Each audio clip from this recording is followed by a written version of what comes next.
প্রিয় দর্শক, স্বাগত সবাইকে আমাদের নিয়মিত টক শো প্রতি রাতের আনোয়ার ইস্পাত। এই সময়ে আমি জহিরুল আলম আজ আপনাদের সঙ্গে আছি। প্রিয় দর্শক, ঈদে করোনার এই আগের 2 বছরের তুলনায় এবার আরও অনেক বেশি, প্রায় দ্বিগুণ মানুষ ঘরে ফিরবে সে ঘরের টানে। সেরকমই একটা প্রজেকশন আমরা পেয়েছি। আশঙ্কা রয়েছে নানা ধরনের, যানজট আছে, ঘরমুখো মানুষের ভোগান্তি, অব্যবস্থাপনা, এগুলো প্রতিনিয়তই লেগে আছে। যাত্রী হয়রানির বিষয় আছে, অতিরিক্ত ভাড়া আদায় করার বিষয় আছে, অতিরিক্ত যাত্রী পরিবহন করার ব্যাপার আছে। আবহাওয়া একটি উদ্বেগের কারণ, নৌপথে বিশেষ করে চলাচলের ক্ষেত্রে। 2018 এবং 19 সালের তথ্য মতে দুর্ঘটনা গবেষণা ইনস্টিটিউটের ডক্টর হাদিউজ্জামান সম্প্রতি একটি প্রেস কনফারেন্স দিয়েছেন। সেখানে বলা হয়েছে যে 1,15,00,000 মানুষ তারা বাড়ি ফিরেছিল 2018-19 সালের, কিন্তু গত 2 বছর তুলনামূলকভাবে কম মানুষ বাড়িতে গেছে। সেটা কোভিডের কারণে আমরা সবাই জানি। বর্তমান যেভাবে প্রজেকশন করা হয়েছে তাতে প্রতিদিন ঈদের আগে 30 লক্ষ করে মানুষ ঢাকা ছাড়বে। কেমন চিত্র হতে পারে, সার্বিক চিত্রটা কেমন হতে পারে, সেখানে আগাম সতর্কতা কি, প্রস্তুতি কেমন আছে কর্তৃপক্ষের, সেটা নিয়ে আলাপ করব। এছাড়া নাগরিক জীবনে নানা সংকটের মধ্যে একটি খেলার মাঠকে রক্ষা করার জন্য নাগরিক সমাজ বা কলাবাগানবাসী কেন এতটা অস্থির হয়ে উঠেছে, কেন তারা এতটা কঠোর প্রতিক্রিয়া জানাচ্ছে, সেটি একটি কৌতূহলের বিষয়। প্রশাসনের সিদ্ধান্তটি তারা কেন ভালোভাবে মেনে নিতে পারছে না। পুলিশ এখানে একটি থানা করবে, ভালো কথা, থানা তো সবার উপকারের জন্য, কিন্তু কলাবাগানবাসী বা নাগরিক সমাজ কেন এর প্রতিবাদ করছে, আলাপ করব সেই বিষয়টি নিয়েও। তাদের কি চাওয়া সেটি আলাপের বিষয়। আজকে স্টুডিওতে 2জন অতিথি রয়েছেন, তাদের সঙ্গে পরিচিত হব, এবং জুম প্ল্যাটফর্মে অতিথি রয়েছেন, তার সঙ্গে পরিচিত হব। রয়েছেন জনাব স্থপতি মোবাশ্বের হোসেন, সভাপতি বাংলাদেশ স্থপতি ইনস্টিটিউট, যে নাগরিক সমাজের অধিকার নিয়ে সবসময় সোচ্চার থাকেন। সে কারণেই আজকে স্থপতি মোবাশ্বের হোসেন আমাদের অতিথি। এবং আরেকজন অতিথি রয়েছেন স্টুডিওতে, জনাব মোজাম্মেল হক চৌধুরী, তিনি যাত্রী কল্যাণ নিয়ে কাজ করেন, যাত্রী কল্যাণ সমিতির মহাসচিব। স্বাগত আপনাকে। এবং রয়েছেন বাংলাদেশ প্রকৌশল বিশ্ববিদ্যালয় বুয়েটের দুর্ঘটনা গবেষণা ইনস্টিটিউটের পরিচালক প্রফেসর ডক্টর হাদিউজ্জামান। স্বাগত ডক্টর হাদিউজ্জামান আপনাকেও। শুরু করতে চাই, কলাবাগানের প্রসঙ্গটি আসছি, আপনার কাছে আসবো, কিন্তু সামগ্রিকভাবে ঈদ তো চলে এলো। ছুটি বৃহস্পতিবার পরে শুক্র শনিবার, তারপরেই ঈদের ঢোল বাদ্য বেজে যাবে, সবাই ঘরমুখো উৎসবের আনন্দ শুরু হবে। কি পরিস্থিতি দেখছেন জনাব মোজাম্মেল হক চৌধুরী? ধন্যবাদ আপনাকে। আসলে আমরা যেটা দেখছি, আপনার প্রতিবেদনই চলে এসছে, এটা আসলে এই প্রতিবেদনটা আমরাই প্রকাশ করেছিলাম। আপনি জানেন আমরা 15 এপ্রিল এক সংবাদ সম্মেলনের মাধ্যমে এইবারের ঈদে কি পরিস্থিতি হতে পারে একটা পূর্বাভাস দেওয়ার চেষ্টা করেছিলাম, যাতে করে সরকারের যে সমস্ত কনসার্ন প্রতিষ্ঠানগুলো তারা যাতে একটু সজাগ হয়, সচেতন হয়, এবং যথাযথ উদ্যোগগুলো নেওয়ার তাদের একটা সুযোগ তৈরি হয়। আমরা দেখেছি এই প্রতিবেদনে, আমরা এইবারের ঈদে প্রায় ঢাকা থেকে 1,20,00,000 মতো মানুষ যাতায়াত করবে, এবং এক জেলা থেকে অপর জেলায়ও যাতায়াত হয়। যেমন রাঙ্গামাটি থেকে চট্টগ্রাম, কক্সবাজার থেকে চট্টগ্রাম, এরকম এক জেলা থেকে অপর জেলায় প্রায় আরও 5 কোটির মতো মানুষের যাতায়াত হবে। সব মিলিয়ে আমরা ধারণা করছি 25 এপ্রিল থেকে 10 মে পর্যন্ত প্রায় 60 কোটির মতো ট্রিপ হতে পারে।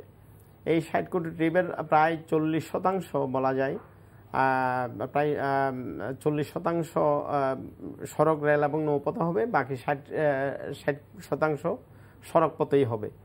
এখন সড়ক পথে আমাদের যে বিদ্যমান অবস্থা, এই বিদ্যমান অবস্থায় কিন্তু আমাদের গণপরিবহনের আমরা সংকট লক্ষ্য করি।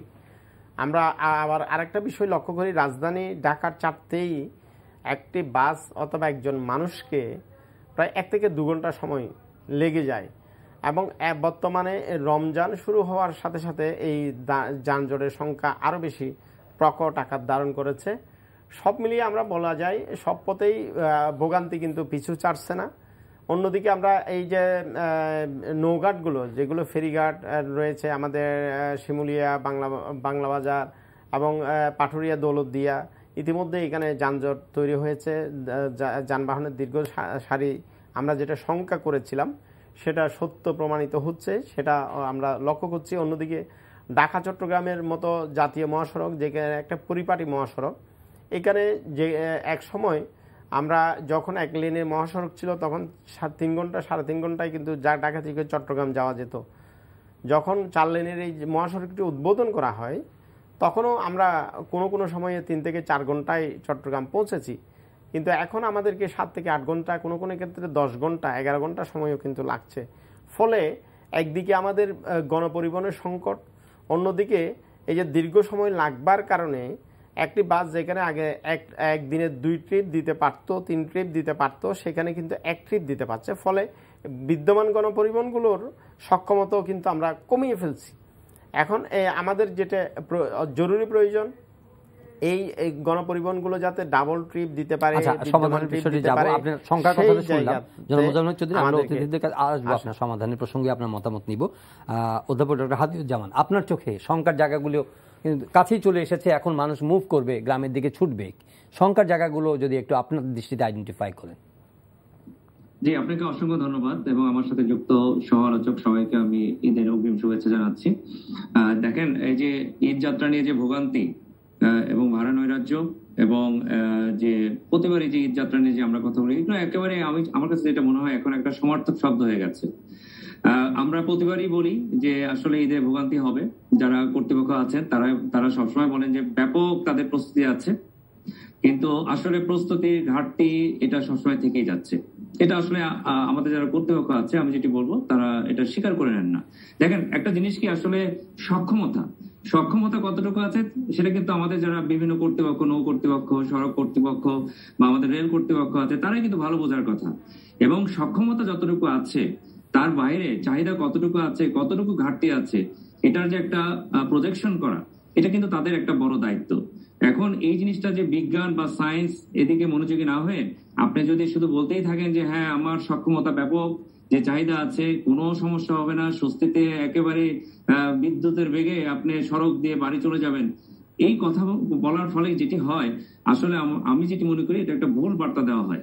আমরা এখন থেকে প্রায় 10 দিন আগে আমি নিজে বিভিন্ন গণমাধ্যমগুলিতে বলেছি যে দেখেন, আমাদের এবার সক্ষমতা আছে, আমাদের যে গণপরিবহন ব্যবস্থাপনা, সেই ব্যবস্থাপনা দিয়ে 15 লক্ষ যাত্রী আমরা মোটামুটি স্বস্তিতে বের করতে পারবো। বাকি 15 লক্ষ অর্থাৎ প্রায় 50% কোনো বিকল্প থাকবে না। আমরা বারবার বলেছি যে এটা আসলে আমি যেটি মনে করি কর্তৃপক্ষের পক্ষ থেকে বলা উচিত ছিল যে আপনারা আপনাদের যে যাত্রা সেটার জন্য একটা পরিকল্পনা করেন, এবং পরিকল্পনাটা হবে এমন যে যেহেতু আমাদের যারা অভিভাবক আছেন, আমাদের সন্তান যারা আছেন, যারা চাকরি বাকরির সাথে যুক্ত নয় বা ব্যবসার সাথে যুক্ত নয়, তাদেরকে ধীরে ধীরে ধাপে ধাপে বাড়িতে আগে পাঠিয়ে দেন। কারণ সক্ষমতার বাইরে চাহিদা কোনো অবস্থায় কোনো ব্যবস্থাপনা এখানে কাজ করবে না।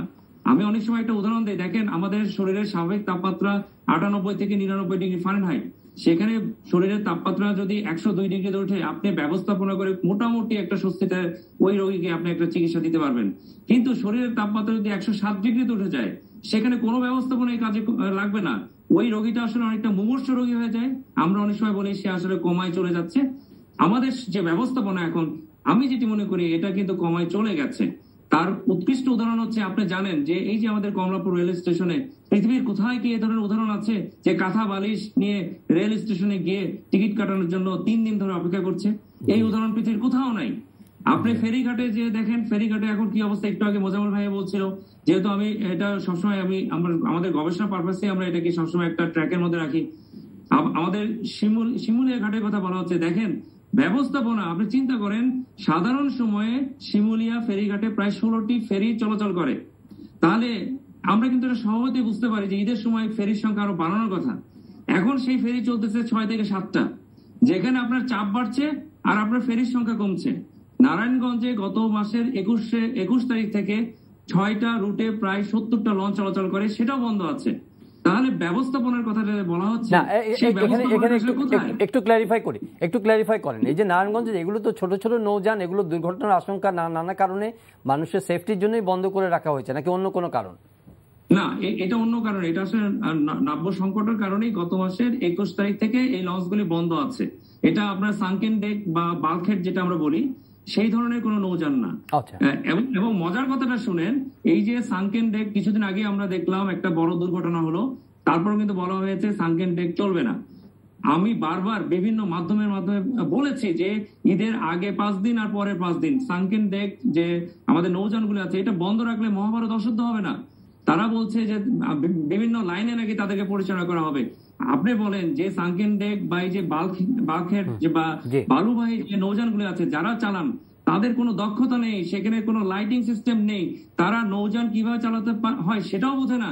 তাদেরকে যদি আপনি বলেন যে এই লাইনে তোমাকে চালাতে হবে, সে কি সেটা বুঝবে? কখনোই বুঝবে না। তাহলে উচিত ছিল ঈদের আগে পরে মিনিমাম আমি যেটি মনে করি 10 দিন এই ধরনের নৌযান যেটা আনফিট যারা চালাচ্ছেন তারা নিয়ম কানুন জানেন না, এটা বন্ধ রাখা দরকার।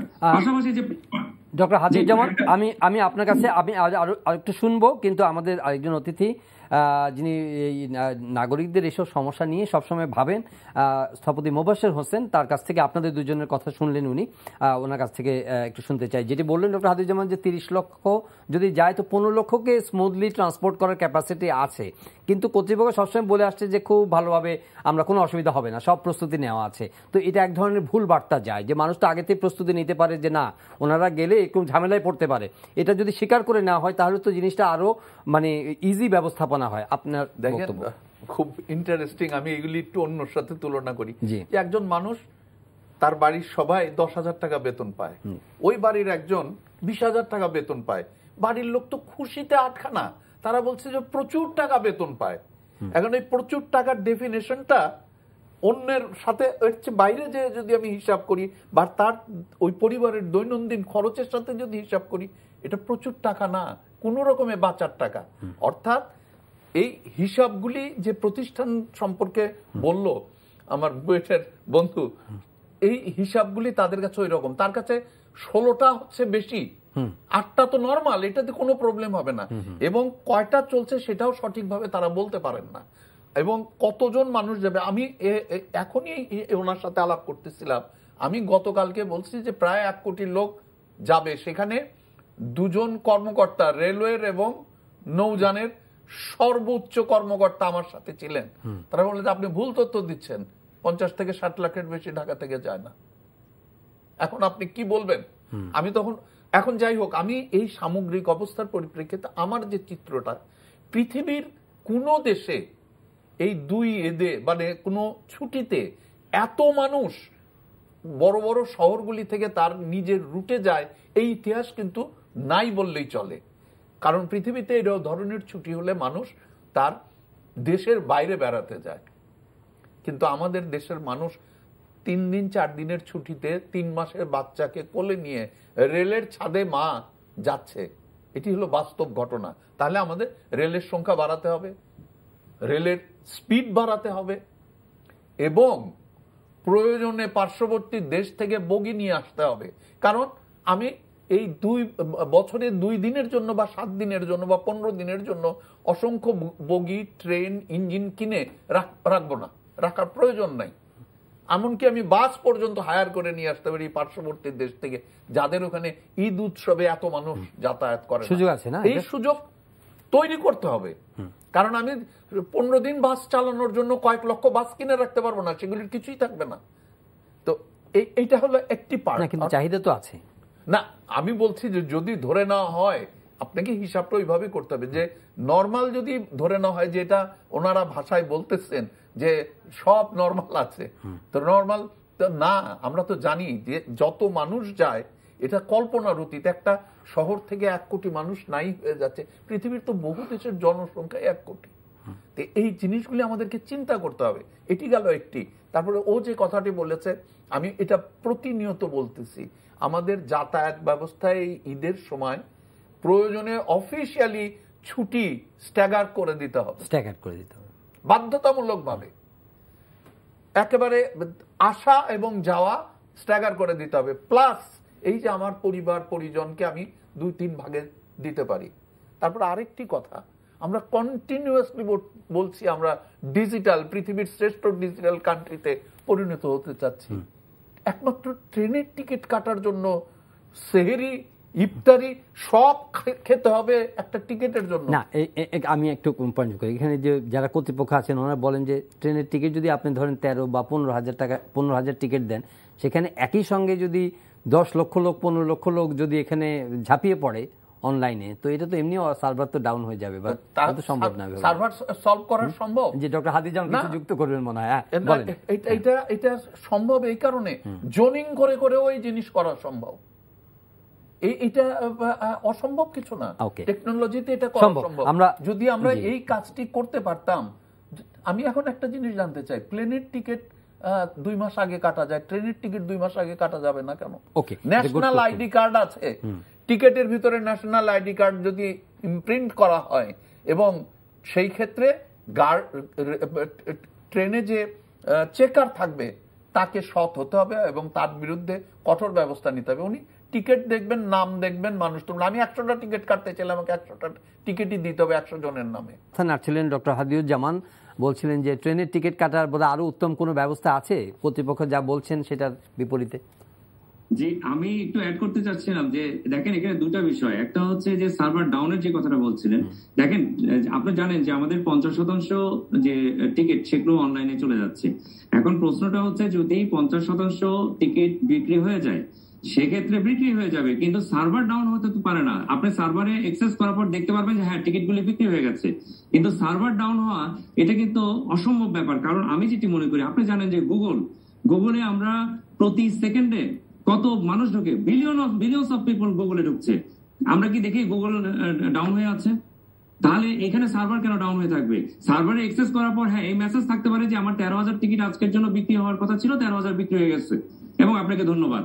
কিন্তু দেখা যাচ্ছে যে ঢোকার সময় বলছে you are a valuable customer, তারপর সার্ভার ডাউন। আমি ভ্যালুয়েবল হয়ে কি লাভটা হলো? এক্স্যাক্টলি। না, ধন্যবাদ জনাব মোজাম্মেল।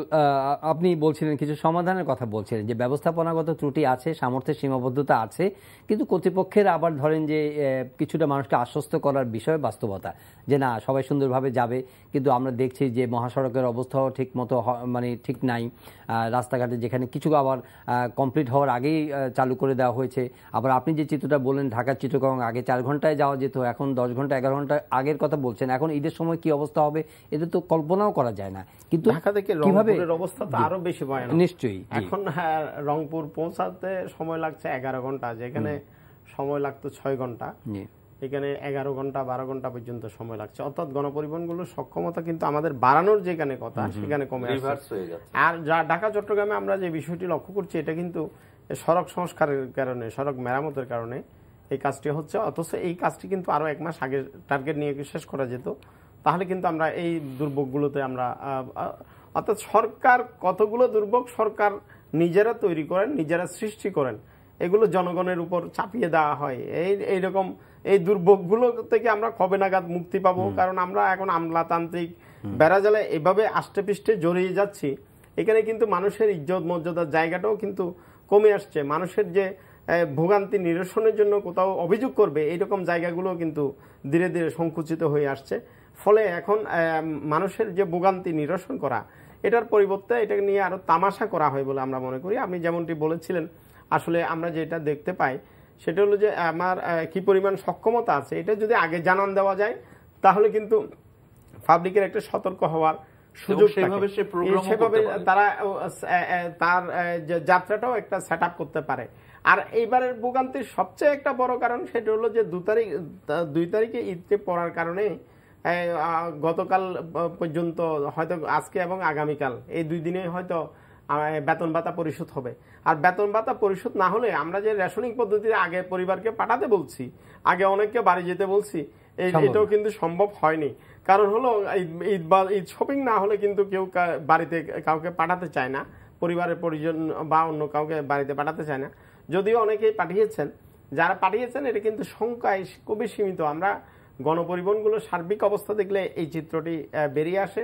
তবে এখন যে সংখ্যাটি সেটি আসলে আমাদের যারা আছেন, যে হাদিউজ্জামান ভাই বললেন, এটা বৈজ্ঞানিক উপায়ে সমাধান। বৈজ্ঞানিক উপায়ে সমাধানের জন্য আমরা কিন্তু চেষ্টা করি না। আমরা পুলিশ দিয়ে বা লাঠি দিয়ে এটাকে সমাধানের চেষ্টা করি এবং আমরা রাস্তায় নামলে চেষ্টা করি, কিন্তু ঘরে থাকলে আমাকে সতর্ক করার আমরা এই প্রয়োজনটি মনে করি না।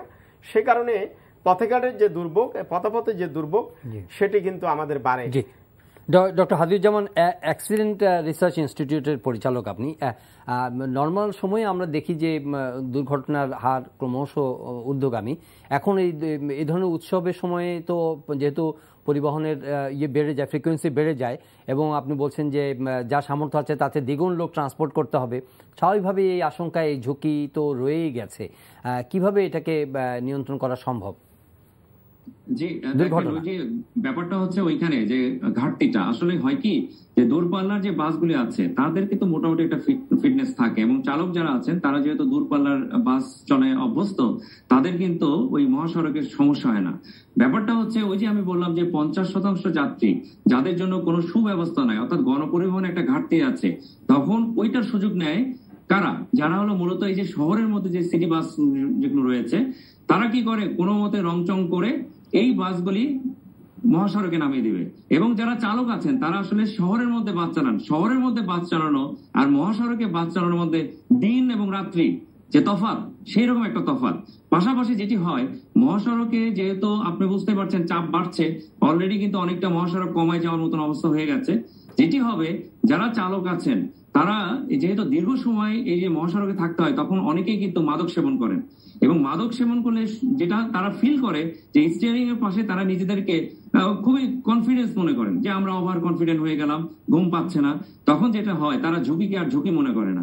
তখন দেখা যায় যখনই ফাঁকা পায় সামনে, তখন রেকলেস ড্রাইভিং করে, অনেক সময় রেকলেস ওভারটেকিং করে, মাত্রাতিরিক্ত গতিতে চলে যায়, তখনই কিন্তু দুর্ঘটনাগুলি ঘটে। পাশাপাশি আপনি জানেন যে বহুদিন ধরেই 2016 থেকে মহামান্য হাইকোর্ট বারবার কিন্তু নির্দেশনা দিয়েছে যে মহাসড়কে এই যে ধীরগতি যানবাহন, নসিমন, করিমন, ভটভটি, তারপরে ইজি বাইক চলতে পারবে না, কিন্তু তারপরেও কিন্তু তারা চলে আসছে। কারণ কি জানেন? কারণ ওই যে আমি বললাম, যখন আসলে সক্ষমতার বাইরে চাহিদা বহুগুণ হয়ে যায়, তখন কোনো ব্যবস্থাপনাই কাজে লাগবে না।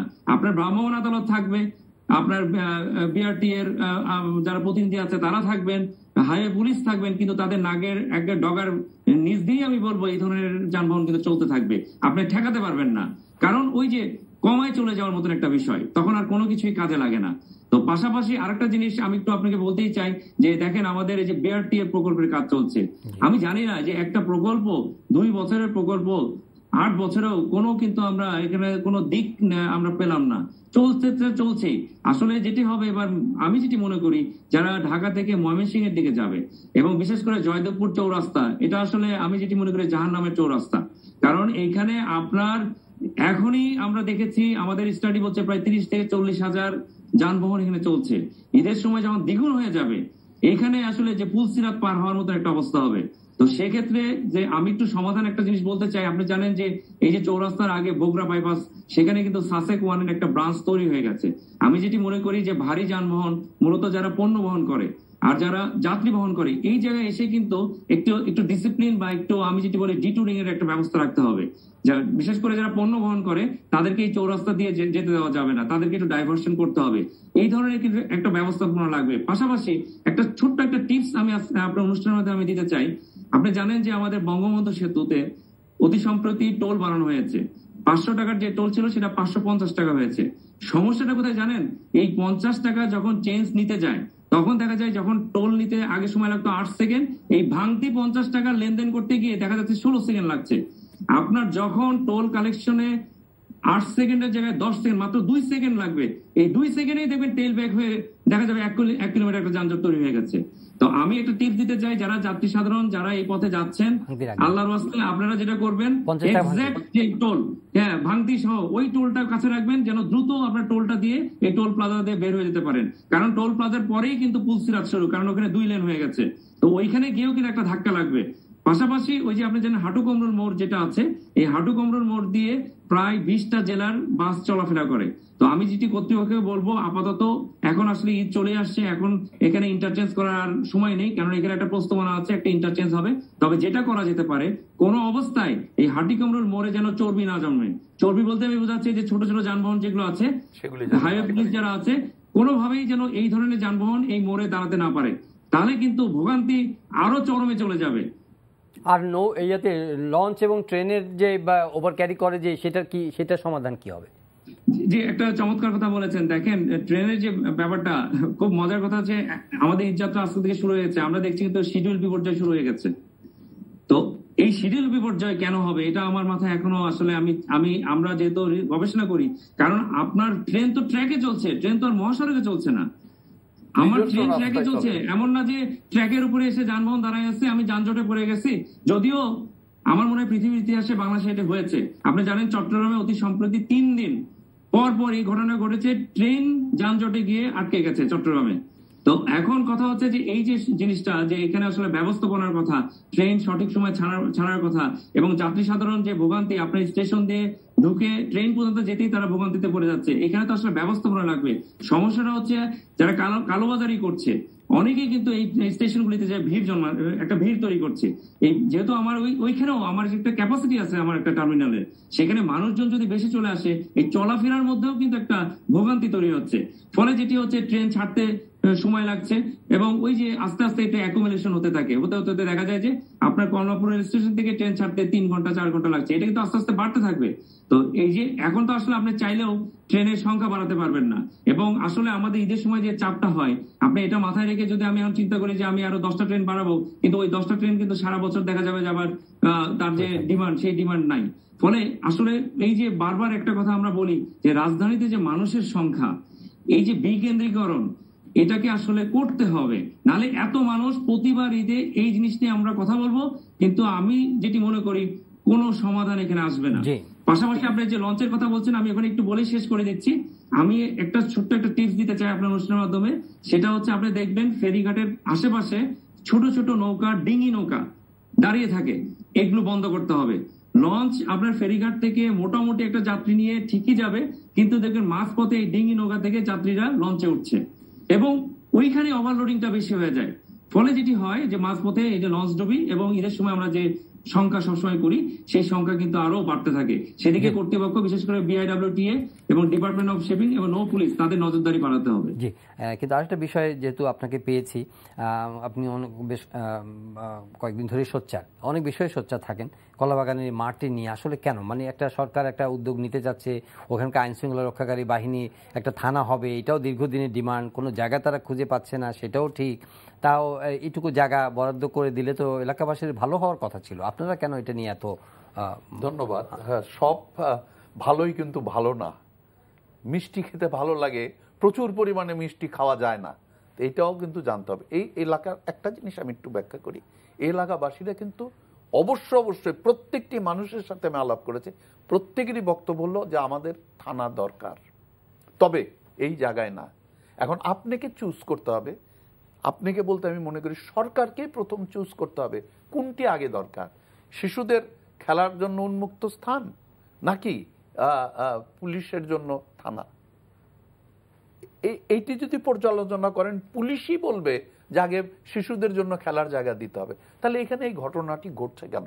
এই জায়গাটি যদি আমরা আপনি যাই, তাহলে দেখতে পাবেন অদ্ভুত একটা জিনিস। চারদিকে মধ্যবিত্ত, নিম্ন মধ্যবিত্ত মানুষজন থাকে, মাল্টি স্টোরিড বিল্ডিং, এবং এই জায়গাটাই একটা নিঃশ্বাস নেওয়ার জায়গা। এটা অনেকটা, আমি যেহেতু গিয়েছি, নিঃশ্বাস নেওয়ার জায়গাটা কিরকম, আপনি পানিতে ডুবে আছেন, মাত্র একটা স্ট্র দিয়ে নিঃশ্বাস নিতে পারতেছেন, ঠিক ওইটুকু একটুখানি জায়গা। এটাকে মাঠ বলা যায় না, এক চিলতে উন্মুক্ত স্থান নিঃশ্বাস নেওয়ার জন্য। ছোট বাচ্চারা এখানে ফুটবল, বিরাট ফুটবল মাঠ না, এখানে ফুটবল খেলে, ক্রিকেট খেলে। 50 বছর ধরে এখানে 2টি ঈদের জামাত হয়, এবং এই যে 2 বছর করোনাতে যত মৃত্যু হয়েছে, সব মৃতদেহের জানাজা এখানে হয়েছে, গোসল এখানে হয়েছে, এবং এগুলির সমস্ত ব্যবস্থাপনা আছে, এবং 50 বছর ধরে। এবং একটি তথ্য আপনাকে আমি দেব, যে পুলিশ বলছে যেটি আমাদেরকে সরকার অ্যালটমেন্ট করেছে, তো সরকারের কাছে সঠিক তথ্য পৌঁছাতে হবে। কারণ এই ধরনের জায়গা গ্র্যাব করত শক্তিশালী মানুষজন। সম্প্রতি আমরা দেখছি সরকারের বিভিন্ন প্রতিষ্ঠানও এই ধরনের উন্মুক্ত জায়গায় দেখলে হায়নার মতন ঝাঁপিয়ে পড়ছে, এই মানুষজনের মতন, শক্তিশালী রাজনৈতিক মানুষজনের মতন।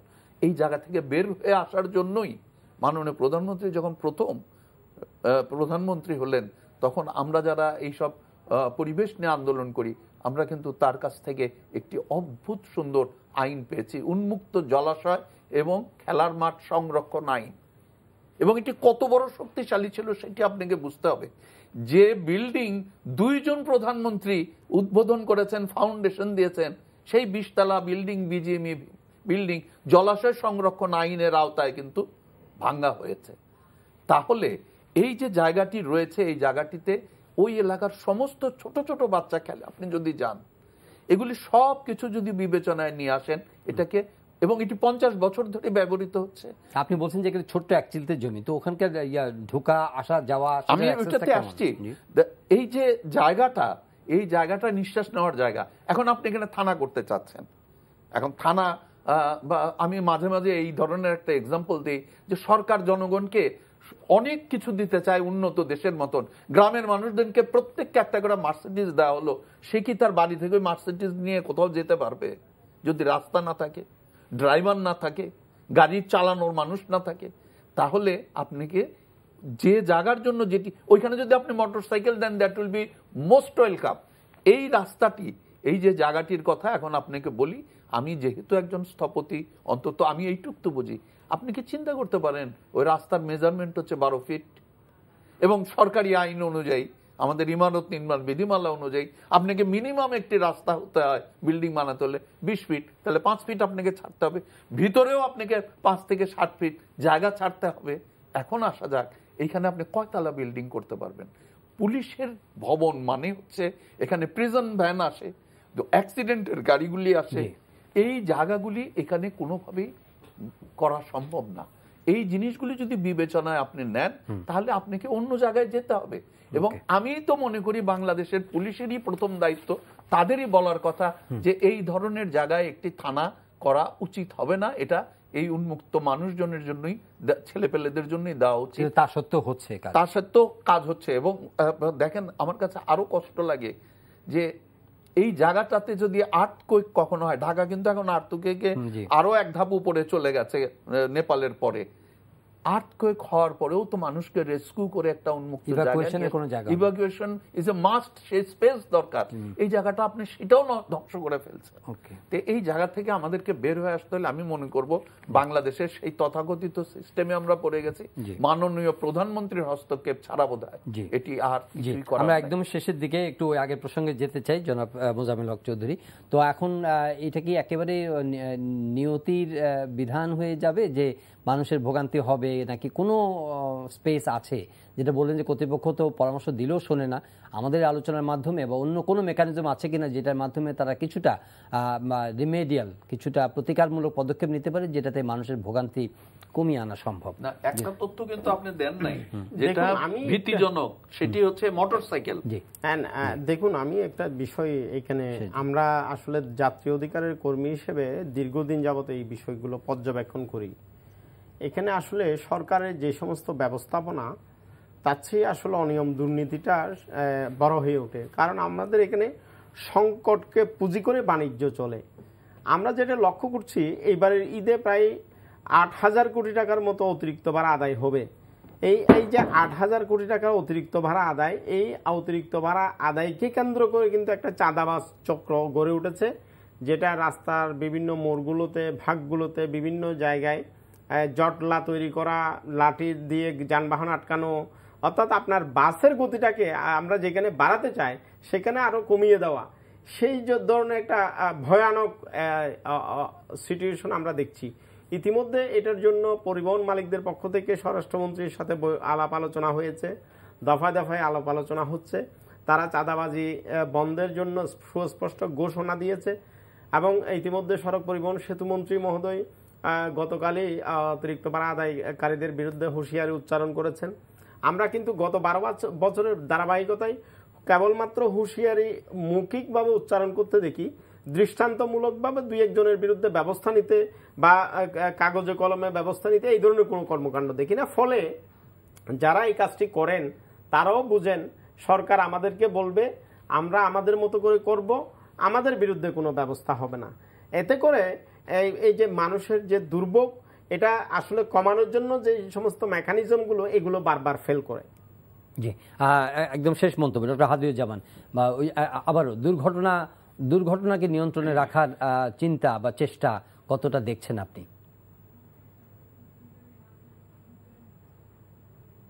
জি দেখেন, আমি যেটি মনে করি যে আসলে যারা নামার সড়কে তারা নেমেই যাবে, যেটা একটু আগে মোবাশ্বের ভাই বলার চেষ্টা করছিল মোটরসাইকেলের কথা। আপনি জানেন যে ঢাকা শহরে আসলে রাইড শেয়ারিং এর নামে অনেকেই মোটরসাইকেল চালান, তারা দূর দূরান্ত থেকে কিন্তু ঢাকা শহরে এসেছেন, তারা কিন্তু এখন গ্রামের দিকে ফিরে যাবে এবং ফেরার সময় সঙ্গে একজন যাত্রী নিবে।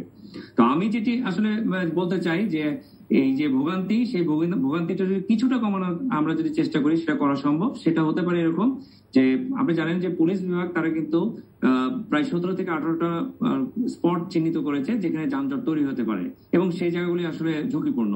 আমি যেটি মনে করি ওই জায়গাগুলিতে আপনার অস্থায়ী টয়লেট নির্মাণ করা উচিত, প্লাস কিছু শুকনা খাবার টাবারের ব্যবস্থা রাখা উচিত। তাছাড়া ওই জায়গাগুলিতে যে দেখবেন যে ভোগান্তি অনেক বেশি হয়ে যায়। এবং যারা মোটরসাইকেল চালাবেন বিশেষ করে আমি বলবো যে একা টানে বা একাধারে আপনারা 4 ঘন্টা বেশি মোটরসাইকেল চালাবেন না। আপনারা যেখানে একটু জায়গা পাবেন সেখানে বিশ্রাম নেবেন, কেননা আন্তর্জাতিক মানদণ্ডেও বলে যে 4 ঘন্টার বেশি একাধারে মোটরসাইকেল চালানো উচিত না। সেক্ষেত্রে ঝুঁকিটা কিন্তু আরো বেড়ে যায়। এবং পাশাপাশি আপনার এই অনুষ্ঠানের মাধ্যমে আমি কর্তৃপক্ষ যারা আছেন মহাসড়কে তাদেরকে আমি অনুরোধ করব, ঈদের আগে এবং পরে আপনারা কাজ বন্ধ রাখেন। ফলে যেটি হবে যে সড়কের যে ফাংশনাল ক্যাপাসিটি সেটা কিছুটা একটু বাড়বে, কারণ ফিজিক্যাল ক্যাপাসিটি আর বাড়ানো সম্ভব না, কারণ সড়ক যে কাটাছেঁড়া হয়ে গেছে, ফলে যে ন্যারো হয়ে গেছে বা সংকীর্ণ হয়ে গেছে সেটাই এখন আর ঠিক করা সম্ভব না। কিন্তু ভারী কোনো যন্ত্রপাতি বা কনস্ট্রাকশন ইকুইপমেন্ট সেটা যেন আমাদের সড়কে না থাকে। এবং পাশাপাশি 5 কিলোমিটার পর পর র্যাকার এবং অ্যাম্বুলেন্সের ব্যবস্থা রাখতে হবে। আমরা সবসময় বলি দুর্ঘটনা হলে 1 ঘন্টার মধ্যে যদি আপনি রোগীটাকে নিকটস্থ কোনো হসপিটালে নিয়ে যেতে পারেন, সেক্ষেত্রে তাকে বাঁচানোর একটা সম্ভাবনা থেকে যায়। সেই সুযোগটা আমাদেরকে নিতে হবে। এটুকুই আমার আসলে বলার, এর চেয়ে বেশি কিছু আসলে করার সুযোগ জি আর সুযোগ নেই এই মুহূর্তে। জনাব মোবাশ্বের হোসেন। না, খুব সুন্দরভাবে এই জিনিসটা ব্যাখ্যা করেছে। কারণ জনসংখ্যার চাপ তো আমি কমাতে পারবো না, কমানোর জন্য আবার পলিটিক্যাল ডিসিশনে যেতে হবে, যেটা আমার জাতির পিতা বঙ্গবন্ধু সেই দুঃসময়ে গাড়িতে করে কষ্ট করে ভাঙ্গা রাস্তায় যে নাটোরে উনি রাজধানী স্থানান্তর করতেন। এত বড় দৃষ্টান্ত দেওয়ার পরেও আমরা আবার উল্টাটা করেছি, সব ঢাকায় নিয়ে এসেছি। এমন কোনো প্রতিষ্ঠান নাই যা ঢাকাতে নাই। তাহলে সব মানুষকেই আমি যদি ঢাকায় আনি, এটি তো বছরের পর বছর বলেছেন ডিসেন্ট্রালাইজেশন কথা। আরেকটা বিষয় আপনার কমেন্ট নিব, মৌসুমে আরেকটা কমেন্ট নিব। যে মোজাম্মেল ভাই বললেন যে এই যে 8,000 কোটি টাকার ভাড়া আদায়, এখানে অতিরিক্ত ভাড়া আদায়, এবং এটা হলো চাঁদাবাজির সঙ্গে সম্পৃক্ত। এবং এখানে পলিটিক্যাল যে লিডারশিপ আছেন ওনারা মুখে বলছেন, ওনার কথা উনি বলছেন, কাজেরটা যারা করা তারা করছেন, আসলে কার্যকর দৃশ্যমান কোনো পরিবর্তন নাই। এটা কোন খেলা? না, এটা তো খুবই ইন্টারেস্টিং। যেরকম আমরা অনেক সময় এই জিনিসটা দেখি, বলেই দেই তো অফিসে অমুককে গালি দেওয়ার বদলে তোকে ডেকে নিয়ে এসে আমি গালি দিব, কিন্তু তুই কিছু মনে করিস না, ওনাকে বুঝ দেওয়ার জন্য এই জিনিসটা করা হবে। এটা মিউচুয়াল আন্ডারস্ট্যান্ডিং। না হলে বছরের পর বছর এই ঘটনা ঘটছে, কারো পানিশমেন্ট হয়েছে। একটা এক্সাম্পল দিলেই তো বোঝা যায় বাংলাদেশে পানিশমেন্ট হচ্ছে কোথায়। 6 জন সিনিয়র সেক্রেটারি মুক্তিযোদ্ধা সার্টিফিকেট নিয়ে বছর পর বছর চাকরি করে গেলেন, তাদেরকে ধরা হলো, তাদেরকে পানিশমেন্ট দেওয়া হলো, ভুয়া সার্টিফিকেট পানিশমেন্ট দেওয়া হলো। মানে কি? তার চাকরি গেল। তো যে দিন পর্যন্ত চাকরি করেছেন সেই দিন পর্যন্ত তিনি বেতন নিয়েছেন, সেই দিন পর্যন্ত উনি প্রচুর জিনিস স্বাক্ষর করেছেন, কোনটি বাতিল হয় নাই। নৈতিক স্খলনের কত নিম্ন, আমি আরো বলি, তার পেনশন বন্ধ হয় নাই। রিটায়ারমেন্টের পরে যে কতদিন বাড়িতে থাকার অধিকার আছে সেটিও করা হয়েছে। কারণ আমি এই কথাগুলি বলছি, আমি ওই মন্ত্রী মহোদয়কে সামনে নিয়েই আমি টেলিভিশনে কথা বলেছি, উনি বলেছেন না কিছুই করা হয় নাই।